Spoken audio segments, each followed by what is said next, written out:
कृष्णाय वासुदेवाय हरे परमात्मने प्रणतक्लेशनाशाय गोविंदाय नमो नमः।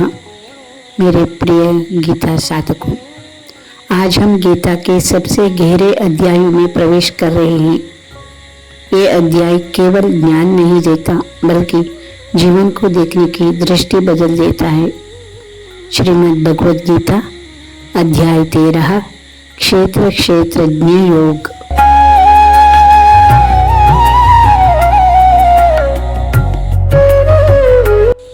कभी आपने अपने आप से पूछा है, मैं कौन हूँ? मेरा नाम जय है, मेरा नाम सीमा है, मैं डॉक्टर हूँ, मैं शिक्षक हूँ, मैं माँ हूँ, मैं व्यापारी हूँ। लेकिन जरा ठहरिए, क्या यही आपकी पहचान है? अगर कल आपका नाम बदल जाए, नौकरी बदल जाए, शरीर बूढ़ा हो जाए, तो क्या आप बदल जाएंगे? नहीं। तो फिर मैं कौन हूँ? यही प्रश्न आज भगवान श्री कृष्ण अर्जुन से पूछ रहे हैं। ये अध्याय केवल अर्जुन के लिए नहीं, ये उन सभी लोगों के लिए जो कभी ना कभी अपने जीवन में ये सोचते हैं, मैं आखिर हूँ कौन?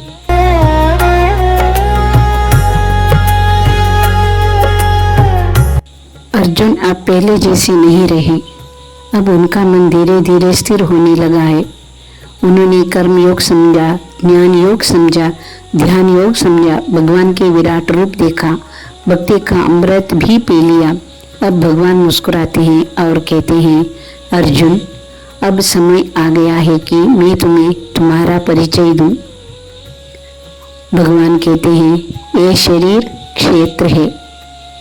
सुनने में बहुत छोटा सा वाक्य है, लेकिन इसमें पूरा जीवन छिपा है। एक छोटी सी उदाहरण से समझते हैं। मान लीजिए एक गांव में रामू नाम का किसान रहता था। उसके पास बहुत सुंदर खेत था। वह रोज खेत में जाता, बीज बोता, पानी देता, फसल काटता। गांव वाले कहते हैं, रामू का खेत बहुत अच्छा है। ध्यान दीजिए, सब कहते हैं रामू का खेत, कोई ये नहीं कहता रामू ही खेत है। क्यों? क्योंकि खेत अलग है और किसान अलग। बस भगवान कहते हैं, ये शरीर भी एक खेत है। इसमें विचार उगाते, इच्छाएं उगती है, क्रोध उगता है, प्रेम भी उगता है, ईर्ष्या भी, करुणा भी, संस्कार भी।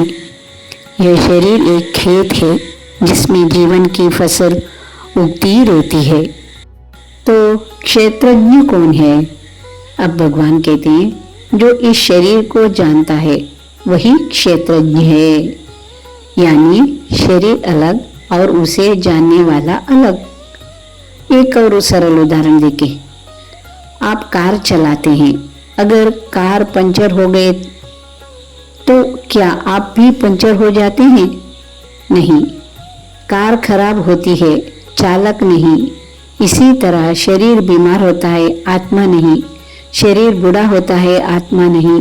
शरीर सोता है, लेकिन भीतर का साक्षी सब जानता रहता है। यही क्षेत्रज्ञ है। हम गलती कहाँ करते हैं? यही सबसे बड़ी भूल होती है। बचपन से हम सुनते आए, तुम कितने सुंदर हो, तुम मोटे हो, तुम दुबले हो, तुम बूढ़े हो गए। धीरे धीरे हम शरीर को ही मैं मान लेते हैं और यही से दुख शुरू होता है। चेहरे पर झुर्रियाँ आई तो लगता है मैं बूढ़ा हो गया। धन चला गया तो लगता है मैं खत्म हो गया। लोगों ने प्रशंसा की तो अहंकार, आलोचना की तो दुख। क्यों? क्योंकि हमने शरीर, नाम और पहचान को ही अपना स्वरूप मान लिया।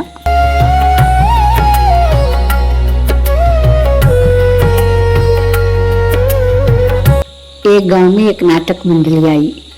एक कलाकार ने राजा का अभिनय किया, दूसरे ने बीमारी का। नाटक खत्म हुआ। दोनों ने अपने अपने कपड़े बदल ले और साथ बैठकर चाय पीने लगे। तब एक बच्चा बोला, अरे राजा तो बीमारी के साथ बैठा था। सब हंस पड़े। क्यों? क्योंकि राजा केवल कपड़ों में था, असल आदमी तो वही था। भगवान कहते हैं हम भी जीवन भर भूमिकाएं निभाते हैं, कभी पिता, कभी माँ, कभी अधिकारी, कभी विद्यार्थी, लेकिन ये भूमिकाएं हैं, हमारा वास्तविक स्वरूप नहीं है। ज्ञान किसे कहते हैं? अब यहाँ भगवान एक बहुत सुंदर बात कहते हैं। हम सोचते हैं ज़्यादा किताबें पढ़ ली तो ज्ञानी बन गए, बहुत डिग्रियां ले ली तो ज्ञान आ गया। भगवान कहते हैं नहीं अर्जुन, सच्चा ज्ञान ज्ञानकारी का ढेर नहीं है। सच्चा ज्ञान जीवन का परिवर्तन है, जिसके भीतर विनम्रता हो, अहंकार न हो, किसी से द्वेष न हो, क्षमा हो, सरलता हो, इंद्रियां पर संयम हो, गुरु के प्रति श्रद्धा हो, सत्य के प्रति प्रेम हो, वही ज्ञानी है।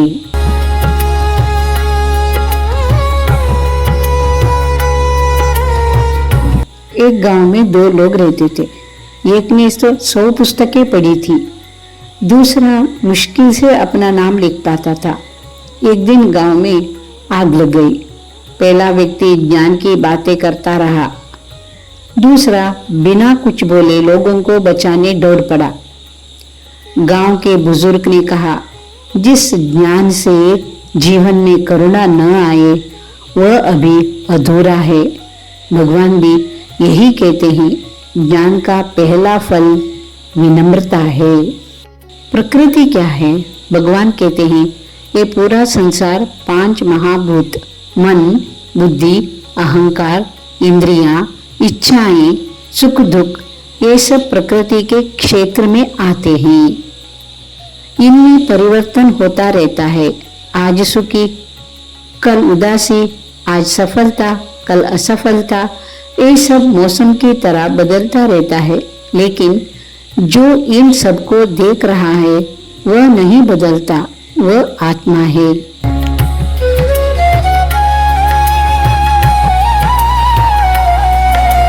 एक उदाहरण से समझे।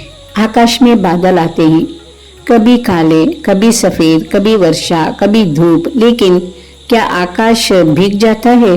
नहीं, आकाश वैसा ही रहता है। हमारा आत्म स्वरूप भी ऐसा ही है।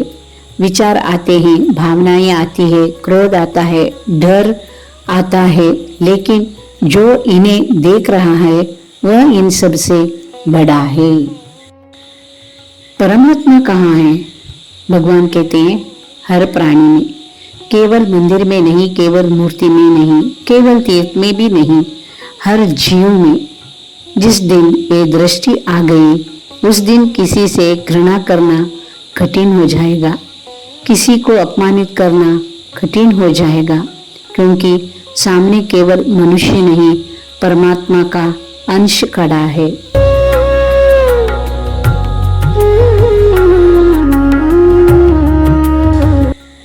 एक गांव में एक वृद्ध महिला रोज घर के बाहर चिड़ियों के लिए दाना रखती थी। किसी ने पूछा, दादी इससे आपको क्या मिलता है?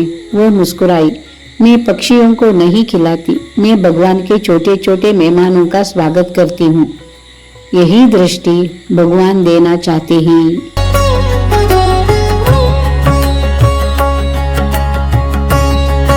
बंधन कैसे होता है? जब आत्मा स्वयं को शरीर मान लेती है, तब मेरा और मैं का जाल बनता है।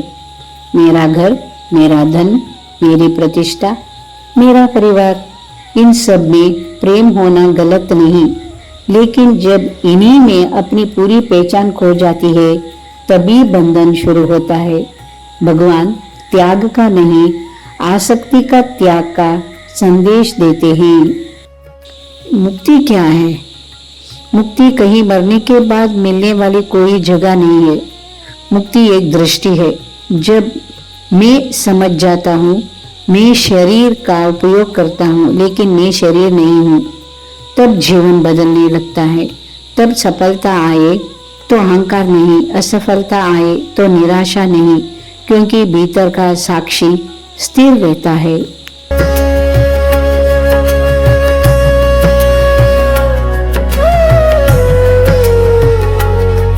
भगवान श्री कृष्ण आज हमें एक दर्पण दे रहे हैं।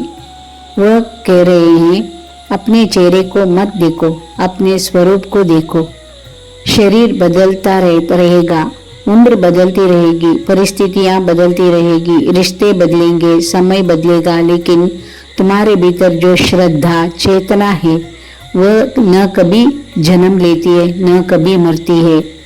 जब ये बात केवल बुद्धि से नहीं, हृदय से समझ में आ जाती है, तभी जीवन में सच्ची शांति उतरती है।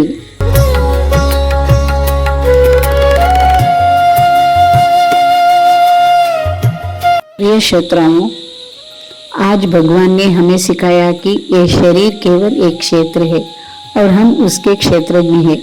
जीवन की सारी घटनाएं, सुख दुख, लाभ हानि, प्रशंसा निंदा, ये सब इस क्षेत्र में घटती है, लेकिन हमारा वास्तविक स्वरूप इन सब से परे, शांत, शुद्ध और साक्षी है। जब हम इस सत्य को जीना शुरू कर देते हैं, तब जीवन से भागने की नहीं, बल्कि उससे सही दृष्टि से जीने की शक्ति मिलती है। अगले अध्याय में भगवान प्रकृति के 3 गुण सत्व, रज और तम का अद्भुत रहस्य बताएंगे। तब हमें समझ आएगा कि एक ही परिस्थिति में अलग अलग लोग अलग अलग तरह से क्यों सोचते हैं और क्यों व्यवहार करते हैं। तब तक के लिए ध्यान लगाएं, फिर मिलेंगे। थोड़ी देर ध्यान में लीन हो जाएं, मैं भी आपके साथ लीन हो जाऊंगी। श्री कृष्णार्पणमस्तु।